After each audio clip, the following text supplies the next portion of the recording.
السلام علیکم ناظرین، آپ یوٹیوب چینل دیکھ رہے ہیں۔ میں عمران خان ہوں۔ عمران خان صاحب کی حالت کتنی خراب ہے اس کے بارے میں سلمان صفدر صاحب نے عدالت میں آج اسٹیٹمنٹ دیا۔ عمران خان کی بہنیں بھی وہاں پہ موجود تھیں۔ انہوں نے کہا جی جو مجھے عمران خان نے بتایا میں ایز اٹ از آپ کو بتا دیتا ہوں کہ جیسے انہوں نے کہا انہی الفاظ میں بیان کر دیتا ہوں۔ اب یہ سلمان صفدر صاحب جو ہے یہ پروفیشنل وکیل ہیں، انہوں نے فیس بھی لی ہے عمران خان صاحب کے مقدمات لڑنے کے لیے، اور یہ پروفیشنل وکیل کے طور پہ اپنی ڈیوٹی کر رہے ہیں۔ غیر سیاسی آدمی ہے تو ان کا کوئی سیاست سے ایسا کوئی تعلق بھی نہیں ہے۔ تو انہوں نے عدالت میں جو بتایا، انہوں نے کہا عمران خان نے جو کہا وہ یہ ہے کہ انہیں اور ان کی اہلیہ کو 22 گھنٹے تک قید تنہائی میں رکھا جاتا ہے، ہمیں سلام کا جواب تک نہیں دیا جاتا، میری ایک آنکھ سے اب میں نہیں دیکھ پا رہا، اور ڈاکٹرز اس کو ناقابل علاج قرار دے چکے ہیں۔ یہ ہے جناب عمران خان صاحب کی حالت۔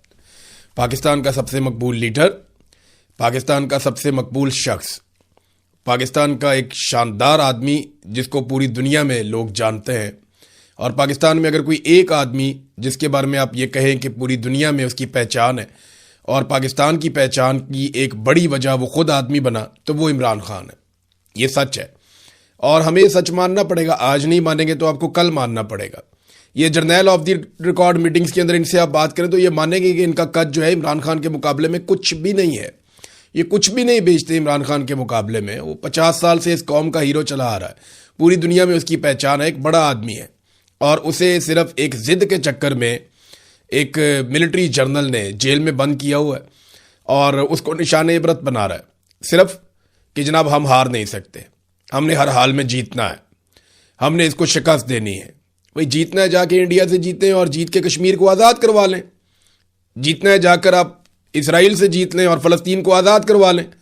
بھئی جہاں آپ نے وعدے کیے ہوئے جیتنا ہے وہاں پہ آپ لڑائی نہیں کر رہے، اور وہ قوم جس نے آپ کو اپنے خون پسینے سے کما کر دیا، جس نے آپ کو اتنا پیسہ دیا، جس نے آپ کو ہتھیار دیا، آپ اسی قوم کے سب سے مقبول اور بڑے لیڈر کو مار رہے ہیں اور لگاتار مار رہے ہیں۔ اب وہ یہ تک کہنے پر مجبور ہو گیا کہ مجھے ایک آنکھ سے نظر نہیں آ رہا، اور ڈاکٹر نے کہا ہے کہ اس کا علاج نہیں ہو سکتا۔ بشرا بی بی کی آنکھ کا علاج چل رہا ہے۔ اب عدالت کے اندر جاتے ہیں، دیکھیں پاکستان تحریک انصاف عدالت میں تو جاتی ہے لیکن عدالت میں انصاف نہیں ہے، یہ جج انصاف نہیں دے پائیں گے۔ یہ بات پاکستان تحریک انصاف کو سمجھنی چاہیے۔ جب تک پاکستان تحریک انصاف یا پاکستان کی قوم دباؤ نہیں ڈالے گی تب تک انصاف نہیں ہوگا، اور یہ انصاف عدالت میں نہیں ہونا، یہ ملٹری اسٹیبلشمنٹ کو آپ نے پکڑنا ہے اور آپ نے ان کو نکالنا ہے اس سارے معاملے سے۔ جب تک پاکستان کی ملٹری اسٹیبلشمنٹ انوالو ہے تب تک کوئی عدالت عمران خان کو کسی قسم کا انصاف نہیں دے سکتی۔ علیمہ خانم نے اس کے بارے میں واضح سٹیٹمنٹ دیا، انہوں نے کہا جج کی شکل پہ کم سے کم انسانیت آ جانی چاہیے تھی، تو جج کی شکل پہ ان کو انسانیت نظر نہیں آئی۔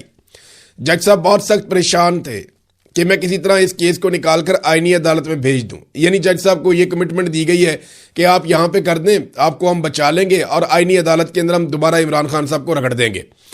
انصاف دینے والا جج ہوتا تو عمران خان کی آنکھ کا سن کر اس کا دل ہل جاتا، لیکن جج نے کسی قسم کا اس پہ سوال ہی نہیں کیا۔ وہ بار بار کہہ رہا جی اپیل کی طرف، جب وہ بتا رہے تھے کہ انسانیت کا معاملہ دیکھیں آپ، یہ کیا ہو رہا ہے، تو جج وہ بات ہی نہیں سن رہا تھا۔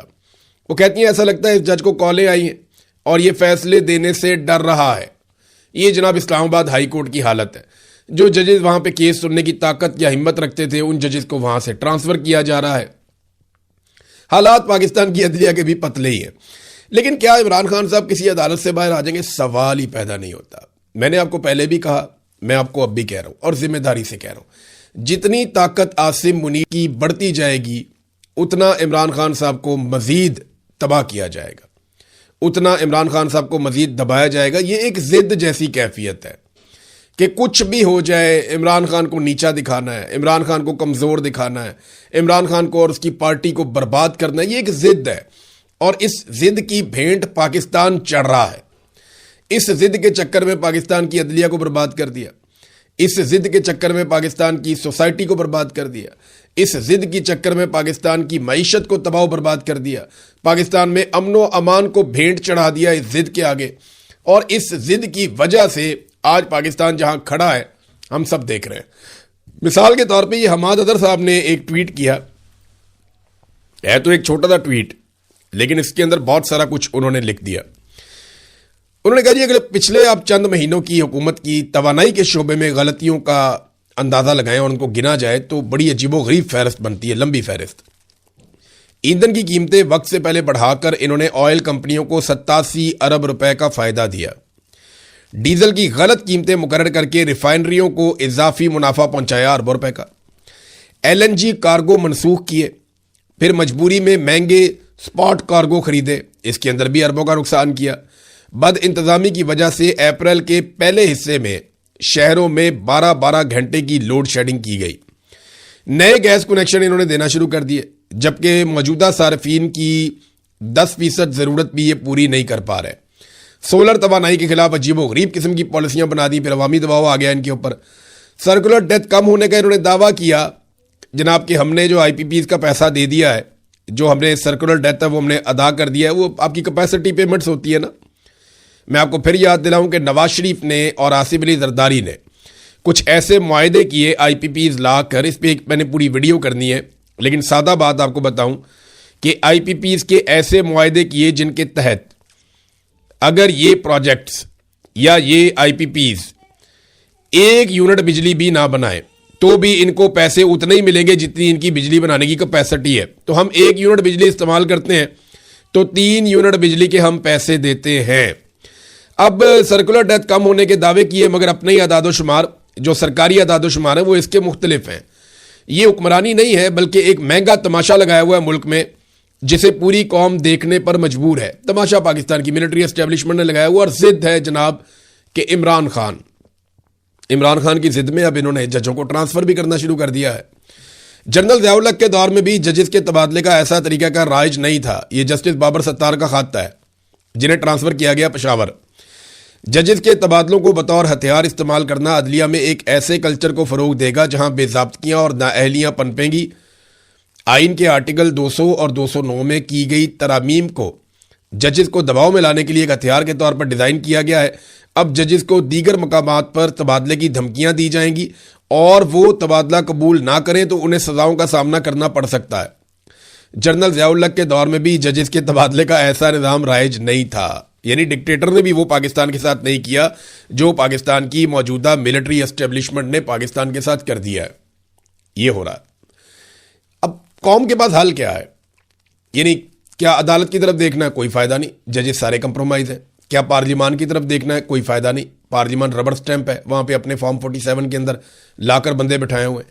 کیا میڈیا کی طرف دیکھنا ہے؟ میڈیا پوری طرح سے کنٹرول ہے، بات ہی نہیں کر سکتا، جو بات کرتا ہے اس کے ساتھ کیا ہوتا ہے آپ نے دیکھ لیا۔ ابھی حال ہی میں فخر الرحمان صاحب کو بھی اٹھا لیا گیا، ایک کمپین چلاتے ہیں پھر بندے کے ساتھ کیا کرتے ہیں، مطیع اللہ جان ان کا پروگرام بند کروا دیا، یعنی ان سے ان کی نوکری چھین لی صرف آواز اٹھانے کی وجہ سے۔ تو یہ پاکستان میں ایک نیو نارمل ہے، میڈیا سے بھی آپ توقع نہیں کر سکتے، پارلیمان سے بھی نہیں کر سکتے، عدلیہ سے بھی نہیں کر سکتے، تو پھر آپ کس سے توقع کریں گے؟ پھر آپ کو اپنے بازو پہ بھروسہ کرنا پڑے گا۔ عوام کو یاد رکھیے، عوام کو یہ لگتا ہے یہ صرف عمران خان کا معاملہ ہے۔ جو لوگ یہ سمجھتے ہیں نا وہ بیوقوفی کر رہے ہیں کہ یہ صرف عمران خان کا معاملہ ہے۔ یہ عمران خان کا معاملہ نہیں ہے، یہ پوری قوم کا معاملہ ہے۔ یہ ملک کے اوپر قبضہ ہو رہا ہے اور یہ قبضہ عمران خان نے چھوڑنے سے انکار کیا تھا، تب سے اب تک پھڈا پڑا ہوا ہے، اور یہ قبضہ آپ کو وہاں لے جائے گا جہاں سے واپسی ممکن نہیں ہوگی۔ پاکستان کا سارا پیسہ اشرافیہ کے پاس چلا جائے گا، یعنی وہ اپنے مفاد کے علاوہ دیکھتے کچھ نہیں۔ ابھی انہوں نے ایک نیا وہ قانون نکال دیا ہے، ایک پابندی لگا دی ہے کہ پنجاب سے گندم جو ہے وہ کسی اور صوبے میں یا کہیں اور نہیں جا سکتی۔ آپ کو پتہ ہے یہ کیوں کر رہے ہیں؟ پنجاب کے اندر کسان بیچارے کی گندم اب تیار ہو گئی ہے، اس نے گندم بیچنی ہے، گورنمنٹ تو گندم لے نہیں رہی اور گندم کی پرائس ملے گی نہیں کیونکہ مافیا اکٹھا ہو جائے گا اور وہ ایک قیمت ایسی مقرر کر دے گا کہ جناب اس قیمت پہ ہم خریدیں گے، اس سے زیادہ پہ ہم نہیں خریدیں گے، اور مارکیٹ کے اندر کسان اس سے بھی سستی گندم بیچنے پر مجبور ہو جائے گا۔ تو کسان کے پاس جب تک گندم رہتی ہے تب تک اس کی قیمت گراتے ہیں اور تب تک اس بات پہ پابندی لگائی جاتی ہے کہ یہ گندم کسی اور صوبے کو بھی نہ بیچ سکے۔ مثال کے طور پہ اگر اچھے گاہک مل جاتے ہیں بلوچستان میں یا خیبر پختونخوا میں جو گندم کی اچھی قیمت دے رہے ہیں، تو وہاں پہ گندم بھیجنا ہی منع کر دیتے ہیں کہ گندم یہاں سے بارڈر کراس نہیں کرے گی اور ہم پنجاب سے گندم کسی اور صوبے میں نہیں جانے دیں گے۔ یہ ہے طریقہ واردات تاکہ کسان کو پیسے نہ ملیں۔ لیکن جس وقت مڈل مین یا آڑتی یا وہ لوگ جو حکومت کے بہت قریبی ہیں، جو مافیاز ہیں، جب وہ گندم خرید لیتے ہیں کسانوں سے اور پھر لاکھوں کسانوں کی گندم چند ہاتھوں میں آ جاتی ہے، تو اس کے بعد پھر پابندیاں اٹھ جاتی ہیں۔ اس کے بعد قیمت بڑھانے پہ بھی پابندی نہیں رہتی، اس کے بعد آٹے کی قیمت بھی مہنگی ہو جاتی ہے، اس کے بعد مختلف صوبوں میں یہ مہنگی گندم یا مہنگا آٹا بیچ سکتے ہیں۔ یہ ہے ناظرین وہ واردات جو ہر دفعہ ڈالی جاتی ہے، ابھی پھر ڈالی جا رہی ہے۔ تو لوگ کیسے چھٹکارا پا سکتے ہیں؟ دیکھیں، اگر اس نظام نے ہارنا ہے تو عمران خان کو جیتنا پڑے گا۔ 8 فروری 2024 کو یہ نظام ہار گیا تھا، ملٹری اسٹیبلشمنٹ کے ماتھے پر عوام نے شکست لکھ دیا تھا، لیکن انہوں نے شکست ماننے کی بجائے ہٹ درمی کے ساتھ زبردستی نظام کے اوپر قبضہ کر لیا اور جعلی MNAs MPAs کو لا کر بٹھا کر اپنی حکومتیں بنا لی۔ اب تب سے لے کر اب تک پاکستان سے سک رہا ہے، روزانہ کی بنیاد پر پاکستان نیچے جا رہا ہے۔ حالانکہ کبھی دعوے کیے گئے یہاں سے پاکستان اونچی اڑان کی طرف جائے گا، کبھی دعوے کیے گئے اڑان پاکستان کا منصوبہ آ گیا، کبھی دعوے کیے گئے ایس آئی ایف سی آ گیا۔ ان تمام جتنے بھی انہوں نے اقدامات کیے سارے سفید ہاتھی بن گئے اور پاکستان کو زیادہ سے زیادہ نقصان ہوتا چلا گیا۔ اب حل کیا ہے؟ حل یہ ہے کہ عوام خود اپنا حق لے۔ یہ عوام نے لینا تو ہے، یہ مجھے پتا ہے، آج نہیں تو کل لے گی، کل نہیں تو پرسوں لے گی، لیکن ایک دن عوام اپنا حق لے گی، کیونکہ اس کے علاوہ عوام کے بعد رستہ کوئی نہیں نکلا۔ یہ لوگ پیچھے ہٹنے کو تیار نہیں ہے، اور جب تک عاصم منیر صاحب کو طاقت ملتی رہے گی، ایک بات یاد رکھیے گا، تب تک عمران خان صاحب کو وہ پیستے رہیں گے۔ یہ میں آپ کو ذمہ داری کے ساتھ کہہ رہا ہوں۔ جب انڈیا اور پاکستان کی لڑائی ہوئی اور پاکستان ایئر فورس نے طیارے گرا دیے، تو اس کے بعد میں نے کہا تھا کہ یہ اب نہیں چھوڑیں گے اور یہ اب بہت ماریں گے پاکستان تحریک انصاف کو اور عمران خان کو، اور انہوں نے وہی کیا۔ عمران خان کی آنکھ بھی ضائع کر دی۔ اب میں آپ کو بتا رہا ہوں کہ ڈونلڈ ٹرمپ نے جتنی ان کی تعریفیں کر دی ہیں، جتنا ان کو ان کے سر پہ ہاتھ رکھ دیا ہے، اس کے بعد اب یہ عمران خان کو بالکل نہیں چھوڑیں گے۔ رستہ صرف ایک ہے، عوامی طاقت، اور عوام نکلتی ہے یا نہیں اس کے بارے میں بھی میں کچھ کہہ نہیں سکتا، لیکن ایک دن نکلے گی ضرور۔ پاکستان تحریک انصاف کے ناراض لوگوں نے 8 مئی کو تیاریاں کر لی ہیں کہ وہ پہلے پشاور کی طرف جائیں گے اور پھر سوابی کی طرف جائیں گے لانگ مارچ لے کر۔ اب 8 مئی کی انہوں نے تیاریاں کر لی ہیں، لیکن پارٹی تقسیم کا شکار ہو گئی، کیونکہ خیبر پختونخوا میں یہ لانگ مارچ ہو رہا ہے تو اس کا فائدہ ہی کوئی نہیں ہے۔ لانگ مارچ تو وہاں ہونا چاہیے جہاں پہ کسی اور کی حکومت ہے، یہاں تو خیبر پختونخوا میں پی ٹی آئی کی حکومت ہے، اور پی ٹی آئی کی حکومت اس لانگ مارچ کو ابھی تک اون نہیں کر رہی۔ نہ ہی جنید اکبر نے کوئی بات کی ہے، نہ ہی کسی اور نے کوئی بات کی ہے۔ تو عمران خان صاحب کے عزیز ہیں، انہوں نے احمد علی نیازی جو ہے، احمد نیازی، انہوں نے اس کے بارے میں بات کی ہے، اور کچھ اور لوگ ہیں انہوں نے اس کے بارے میں بات کی ہے، اور وہ اپنے لانگ مارچ کی تیاریاں کر رہے ہیں کہ جناب 8 مئی کو ہم لانگ مارچ لے کر جائیں گے سوابی۔ سوال یہ پیدا ہوتا ہے کہ کیا یہ واقعی میں کر پائیں گے؟ کیونکہ پی ٹی آئی کے لوگ تو ساتھ کھڑے نہیں ہو رہے، نہ بیرسٹر گور نے اس پہ سٹیٹمنٹ دیا ہے، نہ سلمان اکرم راجہ نے دیا ہے، نہ عمران خان کی بہنوں کی میں نے کوئی بات سنی ہے، نہ کسی اور کی بات سنی ہے۔ تو خیبر پختونخوا میں لانگ مارچ نکال کے عمران خان صاحب کو ریلیف کیسے ملے گا، یا عمران خان صاحب کو آزادی کیسے ملے گی؟ یہ 8 مئی کی تاریخ یاد رکھیے گا کہ 7 مئی سے آنورڈ تمام چینلز کو اسٹیبلشمنٹ کی جانب سے احکامات دے دیے گئے ہیں کہ جو آپریشن بیان المرصوص یا مارکہ حق، یہ انڈیا کے ساتھ پاکستان کی لڑائی ہوئی تھی، اس حوالے سے 3 دن خصوصی رپورٹس چلائی جائیں گی، ٹرانسمیشنز چلائی جائیں گی، خصوصی پروگرام کیے جائیں گے، ملی نغمے وغیرہ جو ہیں وہ لانچ کیے جائیں گے۔ تو امید ہے ایک دفعہ پھر پاکستان تحریک انصاف اپنے کارکنوں کو اس حوالے سے روک دے گی کہ جناب کیونکہ یہ قومی یکجہتی کا وقت ہے، سارے اکٹھے ہو رہے ہیں، لہٰذا آپ کسی قسم کا احتجاج نہ کریں۔ جب احتجاج کرنے کا وقت تھا وہ سارا وقت پاکستان تحریک انصاف نے ضائع کیا، کسی قسم کی کوئی ایکٹیویٹی نہیں کی، اور اب وہ اپنے لوگوں کو روکیں گے۔ مجھے اس بات کا آئیڈیا ہے کیونکہ وہ قومی یکجہتی کے لیے حکومت کہے گی دیکھیں جی قومی یکجہتی کا وقت ہے، دیکھیں جی اکٹھے ہونے کا وقت ہے، دیکھیں جی پاکستان کو اتنی بڑی فتح ملی تھی، یہ پاکستان کے دشمن ہیں، یہ ہمارے جشن میں شامل نہیں ہو رہے، یہ احتجاج کر رہے ہیں، ان کی قسمت میں جناب وہ کہہ دیں گے رونا دھونا ہے۔ تو اس قسم کی باتیں آپ سنیں گے آنے والے دنوں میں، اور پاکستان تحریک انصاف کے جو لوگ ہیں وہ خود ہی منع کر دیں گے۔ ناظرین اب ذرا بین الاقوامی خبروں کی طرف آ جائیں۔ ڈونلڈ ٹرمپ نے ایک ٹویٹ کیا ہے اور یہ اس کے اندر تصویر ہے، آپ یہ دیکھ لیں۔ تو ڈونلڈ ٹرمپ نے کہا کیا؟ لگاتار ڈونلڈ ٹرمپ دھمکیاں لگا رہے ہیں کیونکہ انہوں نے مشرق وسطیٰ میں ہتھیار بہت بڑی مقدار میں اکٹھے کر لیے ہیں۔ اب ہر طرف پانیوں میں ان کے ہتھیار ہیں تیرتے ہوئے، ساتھ میں ان کے فائٹر جیٹس ہیں ان بحری بیڑوں کے اوپر، تو پانیوں پہ انہوں نے کنٹرول کیا۔ اس کے بعد جو مڈل ایسٹ ہے تمام ممالک کے اندر انہوں نے بھاری ہتھیار پہنچائے بہت بڑے پیمانے پر۔ یہ ڈارک ایگل نام کا ان کا میزائل ہے امریکہ کا، ایک بڑا زبردست میزائل ہے، بہت سپیڈ کے اندر یہ موو کرتا ہے، 2775 کلومیٹر تک کی اس کی رینج ہے، اور یہ ہائپر سونک میزائل ہے، یہ بہت تیز رفتار میزائل ہے، بڑا ایکوریٹ میزائل ہے، عمدہ ہتھیار ہے اور بہت خطرناک ہے۔ یہ ایک میزائل کی جو قیمت ہے وہ لگ بھگ 15 ملین ڈالرز ہے، یعنی اتنا مہنگا ہتھیار ہے یہ۔ ان ہتھیاروں کو مڈل ایسٹ میں موو کیا جائے، اس کے لیے اجازت طلب کی گئی ہے امریکہ میں، اور اب یہ ہتھیار بھی امریکہ میں پہنچانے کا بندوبست کیا جا رہا ہے، اور کچھ سورسز یہ کہہ رہے ہیں کہ یہ ہتھیار مڈل ایسٹ میں پہنچا دیے گئے۔ ان کی تعداد اتنی زیادہ نہیں ہے، لیکن اگر یہ تھوڑے سے بھی ہوں تو یہ بہت خطرناک ہتھیار ہے، ایران کے خلاف انہیں استعمال کیا جا سکتا ہے۔ یعنی ہر طرح کے ہتھیار وہاں پہ اکٹھے کر لیے گئے، اور ڈونلڈ ٹرمپ کا پوسٹ دیکھ لیں تو آپ کو آئیڈیا ہو جائے گا کہ ڈونلڈ ٹرمپ یا امریکہ کیا کرنے کا ارادہ رکھتے ہیں۔ ٹرمپ نے لکھا کہ دا اسٹارم از کمنگ، طوفان آ رہا ہے، nothing can stop what is coming, اور کوئی بھی نہیں روک سکتا جو اب آنے والا ہے۔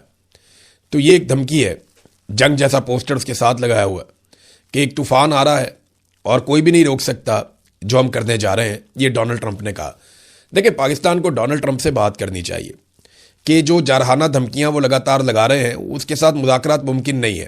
پاکستان کیونکہ ثالث ہونے کا دعوے دار ہے کہ ہم اس میں ثالثی کر رہے ہیں اور دنیا تعریف بھی کر رہی ہے، تو ایسے میں پاکستان ڈونلڈ ٹرمپ کو بھی ایک شٹ اپ کال دینی چاہیے کہ جناب آپ منہ بند کریں گے تو ہم کو مذاکرات کرائیں گے نا۔ آپ دوسرے دن کوئی نہ کوئی دھمکی لگا دیتے ہیں، اور جتنی دیر ہم نے جنگ بندی کروائی آپ نے اتنے بڑے پیمانے پر ہتھیار ہمارے ریجن میں پہنچوا دیے کہ اب کسی کو اعتبار ہی نہیں آ رہا کہ یہ ہتھیار جو ہیں وہ صرف دکھاوے کے لیے، ڈراوے کے لیے تو نہیں ہے۔